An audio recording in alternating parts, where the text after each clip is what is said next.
Hello everyone, welcome to Made by PMS. Today we are going to start PYQs. Exam में अच्छे करने के लिए PYQ प्रैक्टिस करना बहुत जरूरी है, तो इसीलिए हम लोग PYQ स्टार्ट करेंगे. And first we will start 2020 PYQs. जो 2020 में क्वेश्चंस आए होंगे उसके सारे सॉल्यूशंस हम लोग करेंगे. And today we are going to start the question number 1. So let get started. So the first question is Group A question. A is a square matrix of order 3. Order 3 means what? This is a 3 cross 3 matrix. Okay. Write the value of n when 2a equal to n into a determinant. This means this is a determinant. This sign is determinant sign. Okay. So ये determinant matrix chapter की कुछ questions पहले आए हैं. ठीक. पहला question क्या है? पहले हम लोग समझ लेते हैं कि डिटर्मिनेंट मैट्रिक क्या था. अगर ए कोई मैट्रिक है 3 cross order 3 means this is a 3 cross 3 matrix square matrix है. उसको ऐसे लिख सकते थे A11 A12 A13 A21 A22 A23 A31 A32 A33. आप लोग ऑलरेडी डिटर्मिनेंट मैट्रिक चैप्टर पढ़ चुके होंगे. ओके. सो मैट्रिक में क्या होता था, अगर कोई कांस्टेंट मल्टीप्लाई होकर के हो, अगर कोई कांस्टेंट मल्टीप्लाई हो तो वो हर एक टर्म में मल्टीप्लाई होता था. A11 में भी, A12 में एंड लाइकवाइज A33 में हर एक टर्म में मल्टीप्लाई होता था. ये मैट्रिक के केस में. पर जब डिटर्मिनेंट के केस आते था क्या होता था कि अगर कोई कांस्टेंट अगर मल्टीप्लाई होकर के हो डिटरमिनेंट के साथ, then that constant will multiply कोई एक रो या फिर कोई एक कॉलम में ही मल्टीप्लाई होता था. ओके. डिटरमिनेंट केस में क्या होता था, कोई एक रो या फिर कोई एक कॉलम में मल्टीप्लाई होता था. ये एग्जांपल मैंने पहले वाले रो पे मल्टीप्लाई करके ली हूँ और आप लोग पहले वाले कॉलम पे भी मल्टीप्लाई कर सकते हैं, या फिर कोई भी कॉलम या फिर कोई भी रो पर एक ही कॉलम और एक ही रो पे मल्टीप्लाई होता है. Okay. So get back to question. So पहले कंसिडर कर लेते हैं ए एक मैट्रिक है A11 A12 A13 A21 A22 A23 A31 A32 A33. क्योंकि 3 क्रॉस 3 मैट्रिक है तो हम लोग एक एग्जांपल ले लिए. ओके. इसमें क्या है, पहले 2 मल्टीप्लाई है मतलब 2a निकालेंगे. मैट्रिक में अगर कोई कांस्टेंट मल्टीप्लाई हो तो हर एक टर्म में कांस्टेंट मल्टीप्लाई होगा. सो हम लोग हर एक टर्म में 2 को मल्टीप्लाई कर लेंगे. ओके. ये हो गया, हर एक टर्म में 2 को मल्टीप्लाई कर लिया. अब this is 2a matric. Okay. अब क्या करेंगे, 2a मैट्रिक के डिटर्मिनेंट लिख लेते हैं. तो डिटर्मिनेंट कैसे लिखते हैं, 2a मैट्रिक के हर एक टर्म में हम लोग 2 मल्टीप्लाई करके रहे हैं और वहां पे अगर हम लोग स्क्वायर ब्रैकेट की जगह पे स्ट्रेट लाइन दे देंगे तो ये हो गया डिटर्मिनेंट. डिटर्मिनेंट हम सबको पता है. ठीक है. तो अब क्या होगा कि अब हम लोग को क्या निकालना है, ए की डिटर्मिनेंट तो रखना है पर एक कांस्टेंट जो बाहर आएगा वो कांस्टेंट की वैल्यू निकालना है हम लोग. ओके. मतलब हमको बेसिकली ए मैट्रिक की डिटर्मिनेंट चाहिए. अब अगर ए मैट्रिक कितना है तो ए डिटरमिनेंट कितना होगा, A11 A12 A13 A21 A22 A23 A31 A32 A33 की डिटरमिनेंट, ये वाला टर्म हमको लाना है. ओके. सो यहाँ पे क्या करेंगे, अब क्या निकालेंगे, ये 2 जो हर एक टर्म में मल्टीप्लाई है. डिटर्मिनेंट में क्या होता था, डिटर्मिनेंट केस में कोई एक ही रो या फिर कोई एक ही कॉलम में मल्टीप्लाई होता था. अगर कॉमन भी लाना है तो हम लोग एक ही रो से कॉमन लाएंगे. ठीक है. सो सपोज हम लोग ये पहले वाले रो से 2 कॉमन लाते हैं तो बाहर एक 2 आ गया. ओके. दूसरे वाले रो से भी 2 कॉमन लाते हैं, बाहर एक और 2 आ गया. तीसरे वाले रो से भी 2 कॉमन लाते हैं, बाहर एक और 2 आ गया. पहले वाले रो से 2 कॉमन लाए तो यहाँ पे बचा A11 A12 A13. सेकेंड वाले रो से 2 कॉमन लाए तो A21 A22 A23. थर्ड वाले रो से कॉमन लाए तो A31 A32 A33. And this is nothing but a determinant. Okay. So अब 2 into 2 into 2 is 8 into a determinant. Okay.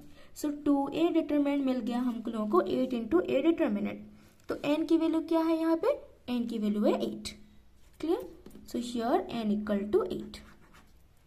पर 1 मार्क के क्वेश्चन के लिए इतना लॉन्ग प्रोसेस कौन करेगा. ठीक है.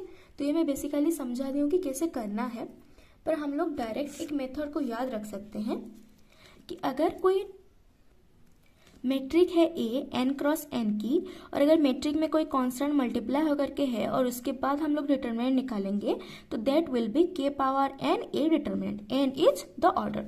ओके. सो अगर यहाँ पे k की जगह पे 3 है so 3a mod will be, अगर a एक 3 क्रॉस 3 मैट्रिक है तो 3 की पावर 3 बाहर आ जाएगा. ओके. सपोज 3a निकाल रहे हैं और a क्या है 2 क्रॉस 2 मैट्रिक है तो 3 की पावर 2 बाहर आ जाएगा. सिंपल, समझ में आया. 3 पावर n बाहर आ जाएगा, मतलब k पावर n बाहर आ जाएगी। इससे हम लोग डायरेक्ट 1 मिनट में क्वेश्चन को सॉल्व कर सकते हैं, लेस देन 1 मिनट। क्लियर? आगे बढ़े। Next question is a discrete random variable x has the probability distribution as given this. x की वैल्यू दिया है 0.51, 1.52 और उसकी प्रोबेबिलिटी वैल्यू दिया है k, k square, 2k square, k। Find k। Okay, so ये वाला क्वेश्चन आया है प्रोबेबिलिटी चैप्टर से। उसमें एक कॉन्सेप्ट था कि let x be a random variable and अगर कोई प्रोबेबिलिटी है p ऑफ xi पे, तो हर एक प्रोबेबिलिटी की value greater than equal to 0 होनी चाहिए और हर एक टर्म की, हर एक x के लिए जो प्रोबेबिलिटी निकल करके आएगा उसके समेशन 1 होना चाहिए। Which means p1 plus p2 up two plus pn, हर की वैल्यू क्या होगी? 1 होगी। ओके, इतना याद है। सो ये जो k है, k स्क्वायर है, 2k स्क्वायर है, k है, हर एक ऐड होकर के कितना देगा? 1 देगा। Since summation of px equal to 1 implies that k plus k square plus 2k square plus k equal to कितना? 1 implies that k plus k is 2k plus 2k square plus k square is 3k square equal to 1 implies that 3k square plus 2k, ये 1 जो right hand side में है हम लोग left hand side ले सकते हैं, -1 equal to 0। Now this is a quadratic equation. अब क्वाड्रेटिक इक्वेशन को हमको सॉल्व करना आता है, डायरेक्ट फॉर्मूला में सॉल्व कर सकते हैं और फैक्टराइज भी कर सकते हैं। ठीक है, फैक्टराइज में कैसे करेंगे? 3k square. अब ये 2k को हमको इस तरीके से तोड़ना है जैसे कि उनको ऐड करने से, वो जो 2 टर्म में हम लोग तोड़ेंगे उसको ऐड करने से 2k मिले और वो जो 2 टर्म है उनको मल्टीप्लाई करने से -3k स्क्वायर मिले। -3k स्क्वायर मतलब क्या है? This 3k square into -1। Simple, सबको फैक्टराइजेशन आता है। अब 2k को कैसे तोड़ सकते हैं? +3k minus k, -1 equal to 0। +3k minus k is +2k जो कि यहाँ पे है, +3k into -k is -3k square, वो की हो रहा है। ओके, मतलब सिंपल है कि हमको कैसे तोड़ना होता है। और जो बीच वाला एलिमेंट है ये दोनों को ऐड करके हम लोग को ये बीच वाला एलिमेंट मिलेगा और ये दोनों को मल्टीप्लाई करके ये दोनों को मल्टीप्लाई करने से जो टर्म मिलेगा वो वाला टर्म्स आएगा। ठीक है, सिंपल है, सबको आता है फैक्टराइजेशन करना। देन इम्प्लाइज, यहाँ से हम लोग क्या कॉमन ले सकते हैं? 3k कॉमन ले सकते हैं, तो बचा क्या? k plus 1। अगर 3k कॉमन गया यहाँ पे एक k बच गया क्योंकि k स्क्वायर है, और 3k पूरा कॉमन गया यहाँ पे 1 बचा। ये दोनों टर्म में से क्या कॉमन ले सकते हैं? -1, तो यहाँ पे बचा k प्लस 1 इक्वल टू 0। अब ये टर्म और ये टर्म में से क्या कॉमन जाएगा? k प्लस 1 कॉमन जाएगा, तो यहाँ पे k प्लस 1 कॉमन गया तो बचा क्या? 3k एंड यहाँ से k प्लस 1 बचा क्या? -1 इक्वल टू 0। सो अगर 2 टर्म मल्टीप्लाई होकर के 0 हो तो या तो k प्लस 1 0 और 3k माइनस 1 0, दोनों में से कोई एक 0 होगा। तो k की वैल्यू यह होगी -1 और k की वैल्यू हो जाएगी 1/3। ओके, अगेन k की वैल्यू -1 नहीं हो सकती है, क्यों? क्योंकि जो प्रोबेबिलिटी है वो always greater than equal to 0 होनी चाहिए। यस और नो? पर अगर यहाँ पे -1 हो जाएगा तो ये वाला टर्म तो नेगेटिव आ जाएगा, ये वाला टर्म तो नेगेटिव आ जाएगा, पर प्रोबेबिलिटी कभी भी नेगेटिव नहीं हो सकती है, इसलिए हम लोग k इक्वल टू -1 नहीं ले सकते। This is not possible. So k की वैल्यू क्या होगी? 1/3। ये होगा आंसर। सिंपल है, कोई दिक्कत? आगे बढ़े।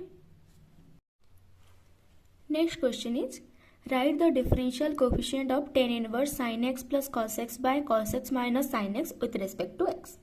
ये आ गया यूनिट 3 की क्वेश्चन, डेरिवेटिव। ठीक है, डिफरेंशियल कोफिशिएंट मतलब क्या? हम लोगों को डेरिवेटिव निकालना है with respect to x।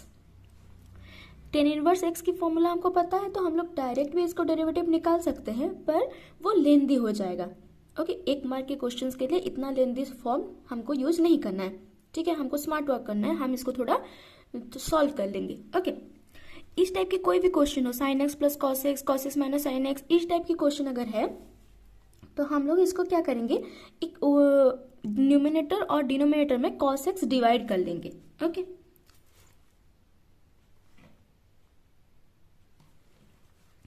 So solution में हम लोग लिख लेंगे tan inverse sine x plus cos x, ऊपर एक कॉस एक्स डिवाइड कर लिए और divided by cos x minus sine x, नीचे एक कॉस एक्स डिवाइड कर लिए। ठीक है, समझ में आ रहा है कैसे किए? बस न्यूमरेटर में और डिनोमिनेटर में एक्स्ट्रा एक्स्ट्रा डिवाइड कर लिए। So equal to tan inverse. अब ये अगर हम लोग एक्स्ट्रा एक्स्ट्रा डिवाइड कर लेंगे, sine x by cos x कितना हो जाएगा? 10x plus cos x by cos x कितना हो जाएगा? 1। ओके, एक्स्ट्रा एक्स्ट्रा डिवाइड करना तो आता है। Divided by cos x by cos x कितना हो जाएगा?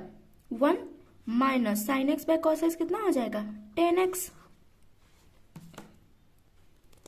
ये तो पता है ना कि sine x by cos x की वैल्यू होती है 10x।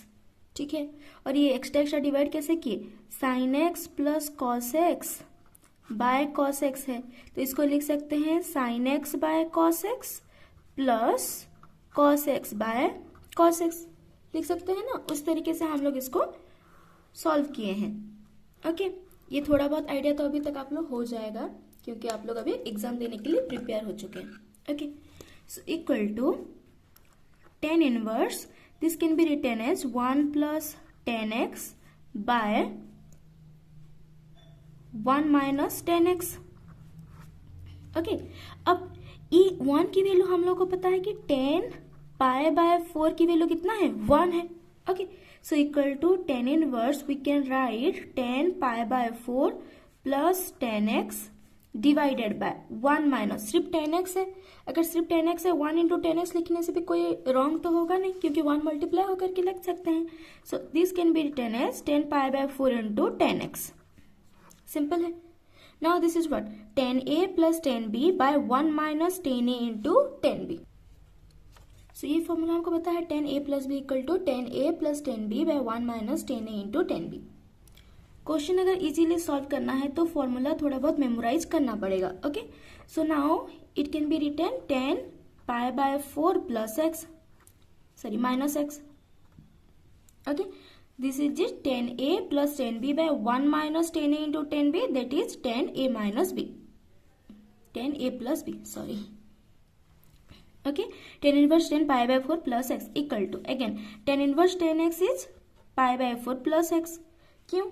क्योंकि ये हमको पता है कि 10 इनवर्स 10x की वैल्यू होती है x। सिंपल है। अब पाई बाय 4 प्लस एक्स मिल गया हम लोगों को। अब हम लोग को क्या लिख सकते हैं? ये जो 10 इनवर्स, ये जो टर्म था 10 inverse sine x plus cos x by cos x minus sine x, इसको हम लोग लिख सकते हैं पाई बाय 4 प्लस एक्स। तो अब इसकी डेरिवेटिव निकालना जो बात है, ये वाला टर्म को हम इतना लिख सकते हैं, तो इसका डेरिवेटिव निकालेंगे जो आएगा, ये पाई बाय 4 प्लस एक्स की डेरिवेटिव भी उतना आएगा। So now derivative of pi by 4 plus x by dx which is equal to, pi by 4 तो कांस्टेंट है, उसकी डेरिवेटिव 0 है, और dx बाय dx की डेरिवेटिव 1 है। सो आंसर हो गया 1। Simple.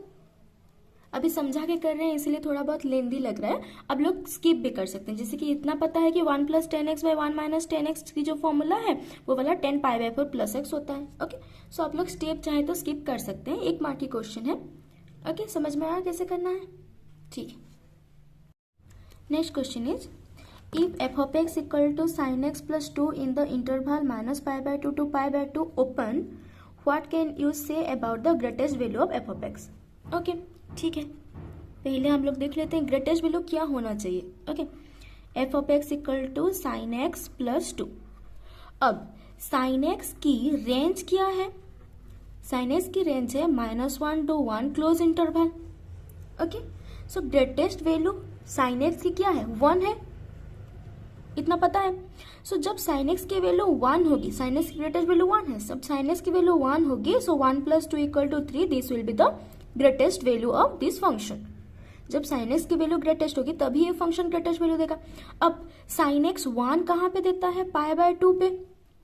So f of pi by 2 which is equal to sine pi by 2 plus 2 which is equal to 3, this is the greatest value of this function. Okay, इतना समझ में आया?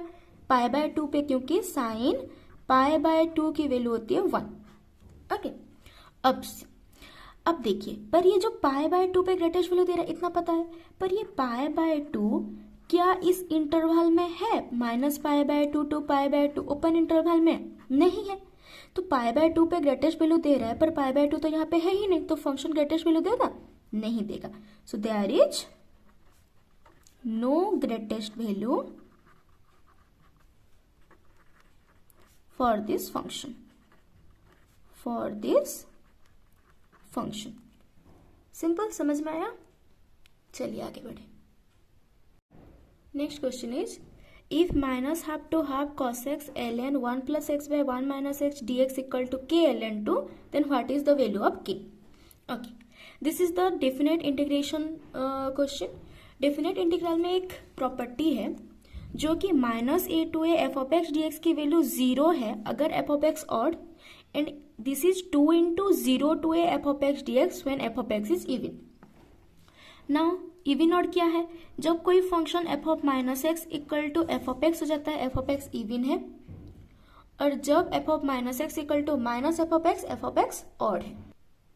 It means suppose हम लोग ले लेते हैं example f of x equal to x square. Okay, so f of -x क्या? x की जगह पे बस -x पुट करना है, सो -x की स्क्वायर. जब x की जगह पे बस -x पुट करना है, अब -x की स्क्वायर की वैल्यू कितना है? X square. तो ये f ऑफ x आया. So f of -x equal to f of x, so f of x is even function. Suppose f of x equal to हम लिख लेंगे x cube. f of -x हो जाएगा, x की जगह पे बस -x पुट करना है, बाहर में तो क्यूब है ही, बस x की जगह पे -x पुट करना है. सिंपल है, पुट करना सबको आता है, फंक्शन कैसे पुट होता है. सो -x की क्यूब है -x cube, so this is -f of x, so f of x equal to x cube is a odd function. समझ में आया कैसे चेक करेंगे? सो पहले हम लोग ये चेक कर लेते हैं जो गिवन फंक्शन है वो इवन है या ऑड है. Okay, so f of x हम लोगों को गिवन है cos x ln 1 plus x by 1 minus x. Okay, तो हम लोग चेक करेंगे f of -x which is equal to cos, बस x की जगह पे -x पुट करना है और कुछ नहीं करना, बस x की जगह पे -x पुट करना है. ln 1 plus x की जगह पे -x by 1 माइनस एक्स की जगह पे -x. ठीक है, कुछ नहीं करना है, बस सिंपली x की जगह पे -x पुट कर लेंगे. Equal to cos of -x ln 1 plus minus 1 minus x by minus plus 1 plus x. ठीक है, अब कॉस ऑफ -θ तो cos θ, ये सबको पता है. Okay, so this is well known to all that cos of -θ will be cos θ. Okay, now अब इसको हम लोग कैसे लिख सकते हैं? ln की एक प्रॉपर्टी है कि ln a by b equal to minus of ln b by a. जब रेसिप्रोकल हो जाता है एक माइनस इंट्रोड्यूस हो जाता है. ठीक है, सो हम लोग इसको क्या लिख सकते हैं? This can be written as minus of ln 1 plus x by 1 minus x. ऐसे लिख सकते हैं हम इसको. Okay, so which is equal to, ये माइनस को हम लोग बाहर लिख लिए तो cos x ln 1 plus x by 1 minus x which is equal to minus of f of x. So f of -x हम लोग को मिल गया minus of f of x. That means this is an odd function. और जब odd function हो तो integration -a to a f of x dx की वैल्यू क्या है? 0 है. दैट मीन्स k ln 2 की वैल्यू है 0. ओके, सो k ln 2 0 है, दैट मीन्स k क्या होगा? 0. सिंपल, यही आंसर, यही निकालना था. क्लियर, समझ में आया? Next question, write the differential equation of all non horizontal line in a plane. ये डिफरेंशियल इक्वेशन चैप्टर की क्वेश्चन आ गया. ठीक है, सो अब पहले हम लोग को इक्वेशन ऑफ लाइन लिखना है. एंड इक्वेशन ऑफ लाइन हम लोग को पता है y equal to mx plus c. Simple है, बस इसको हम लोग डिफरेंशियल इक्वेशन फॉर्म करेंगे. एक डिफरेंशियल इक्वेशन बनाना है. I told you on differential equation chapter, जब हम लोग डिफरेंशियल इक्वेशन चैप्टर पढ़ रहे थे उसमें फॉर्मेशन को मैंने बहुत अच्छे से डिटेल में बताई हूँ, तो आप लोग चाहे तो जा करके देख सकते हैं. अब कितना आर्बिट्ररी कांस्टेंट है? 2 है. ओके, ये भी बताई थी मैं कि जितना आर्बिट्ररी कांस्टेंट है उतना ऑर्डर का डिफरेंशियल इक्वेशन बनेगा. Number of arbitrary constant equal to order of differential equation. Okay, जितना आर्बिट्ररी कांस्टेंट होगा उतना ऑर्डर का एक डिफरेंशियल इक्वेशन बनेगा। 2 आर्बिट्ररी कांस्टेंट है, मतलब इतना तो पता है कि 2 ऑर्डर का बनेगा। ठीक है, पहले एक बार डिफरेंशिएट कर लेते हैं, dy by dx। So dy by dx equal to, एक बार डिफरेंशिएट किए, c तो कांस्टेंट है, 0 हो जाएगा। लिख लेते हैं d by dx of mx plus c। अब c तो कांस्टेंट है, इसकी डेरिवेटिव 0 है, mx की डेरिवेटिव m कांस्टेंट है, dmx by dx plus dc by dx। Okay, अलग अलग ले लिए, m कांस्टेंट है, बाहर आ गया, dx by dx 1, dc by dx 0। एक बार डिफरेंशिएट किए हैं तो dy बाय dx हमको m मिला। अभी भी आर्बिट्ररी कांस्टेंट हटा नहीं है, फॉर्मेशन ऑफ डिफरेंशियल इक्वेशन में आर्बिट्ररी कांस्टेंट एकदम हट जाना चाहिए, पर हटा नहीं है, तो इसीलिए हम लोग फिर सेकेंड ऑर्डर पे जाएंगे। इसको एक और बार डिफरेंशिएट करेंगे तो d2y by dx² equal to derivative of m is a constant, उसकी वैल्यू है 0। ओके, नाउ अभी हम लोग के डिफरेंशियल इक्वेशन फॉर्म हो गया। So now this is our required differential equation. Answer clear, समझ में आया? बस इक्वेशन ऑफ लाइन को लिख लेना है और 2 बार डिफरेंशिएट करना है। क्यों? क्योंकि 2 आर्बिट्ररी कांस्टेंट है, तो 2 बार डिफरेंशिएट होगा। सिंपल हो गया, clear? The next question is from vector. If a and b are unit vector, a minus b is also unit vector, then write the measure of the angle between a and b. Simple है। Unit vector means क्या दिया है कि a की mod 1 है और b वाला भी 1 है। a minus b is also unit vector, so a minus b mod also 1. Clear? Now what? a minus b mod equal to 1, तो squaring both side a minus B mod square equal to 1 square लिख सकते हैं। Implies a minus B mod square को क्या लिख सकते हैं? a mod square plus b mod square minus 2a mod into b mod, okay, equal to 1। ये formula तो पता है, वेक्टर फॉर्म में जब स्क्वायर निकालते हैं a mod square plus b mod square minus 2a dot b, और dot product का फॉर्मूला हमको ऑलरेडी पता है। Dot product is a dot b is ab cos theta. Okay, a mod a means a mod and b means b mod. अब इसको हम लोग use कर लेंगे। Implies that this is unit vector, so this is 1, this is also 1, minus 2ab cos theta. Theta is angle between a and b equal to 1. Implies एक 1 1 cancel हो गया दोनों तरफ में, so minus 2ab cos theta equal to, अब ये 1 इधर आ गया तो हो गया -1। Again this a is also unit vector and this b is also unit vector. a means what? a means a mod। Okay, so this is unit vector, this is 1, this is 1। So now 2 cos theta equal to -1, minus minus cancel out, so cos theta equal to 1/2। ठीक है, simple इतना तक। अब theta निकालेंगे, implies theta is equal to cos inverse 1/2. So cos inverse 1/2 is, we all know that cos inverse 1/2 is pi by, so this is pi by 3. This is our required answer. Vector हर कोई पढ़े होंगे अभी तक, okay, easy है। Next question is write the axis to which the plane by plus cz plus d equal to 0 is parallel. Simple question है, इसकी theory आप अच्छे से पढ़े होंगे, इसलिए मैं डिटेल नहीं बता रही, बस इतना बता दे रही हूँ, जो मिसिंग है उस एक्सिस से वो पैरेलल होगा। किससे? एक्स एक्सिस से। यहाँ पे जो मिसिंग होगा उसी एक्सिस को ये पैरेलल होगा। ये हो गया आंसर, सिंपल है। Next question, right all the partitions of ABC। अब ABC को हम लोग क्या करेंगे? पार्ट बाय पार्ट करेंगे। अगर ABC 3 एलिमेंट है तो हम एक बार क्या पार्टीशन कर सकते हैं? सबको एक्स्ट्रा ले लेंगे। एक बार क्या करेंगे? कोई भी 2 को एक साथ ले लेंगे, और एक बार क्या करेंगे? 3 को एक साथ ले लेंगे। ये सारे हो जाएंगे पार्टीशंस। तो पार्टीशंस क्या क्या बनेंगे देखिए। तो पहले क्या कर सकते हैं हम लोग? सबको एक्स्ट्रा ले लेंगे। A एक पार्टीशन है, B एक पार्टीशन है, C एक पार्टीशन है। ये एक अरेंजमेंट गया। और एक अरेंजमेंट क्या होगा कि A और B एक पार्टीशन है, C एक्स्ट्रा है। ये एक अरेंजमेंट गया। और हम लोग A और C को एक साथ ले लेंगे, B एक्स्ट्रा गया, ये एक पार्टीशन है। और हम लोग A को एक्स्ट्रा ले लेंगे और B और C एक साथ गया, ये एक पार्टीशन है। तो टोटल 3 पार्टीशन हो गया। पार्टीशन को हर बार हम लोग ओपन ब्रैकेट पे लिखते हैं। ओके, पार्टीशन को हम लोग ओपन ब्रैकेट में लिखते हैं। फिर थर्ड में क्या करेंगे, थर्ड में तीनों को एक साथ ले लेंगे, ठीक है, ये एक पार्टीशन हो गया। और तो कोई पार्टीशन बन नहीं सकता, बस एक को अकेले अकेले लेंगे, एक बार तीनों को साथ में, एक बार कोई दो को एक साथ ले लेंगे, ये हो गया हम लोग का partition. Clear. Next question is write down the domain of the function defined by F of x equal to sine inverse X plus cos X. Add है तो हम लोग क्या करेंगे, दोनों का एक्स्ट्रा एक्स्ट्रा डोमेन निकाल लेंगे और उसका इंटरसेक्शन ले लेंगे। And we know domain of sine inverse X is -1 to 1, ये हम लोग पढ़े हैं। And domain of cos X is R. Okay, so domain of sine inverse X plus cos X क्या कर लेंगे, बस दोनों को इंटरसेक्शन कर लेंगे, इंटरसेक्शन आर, तो वो क्या हो जाएगा, -1 to 1 close interval. Now this is our answer.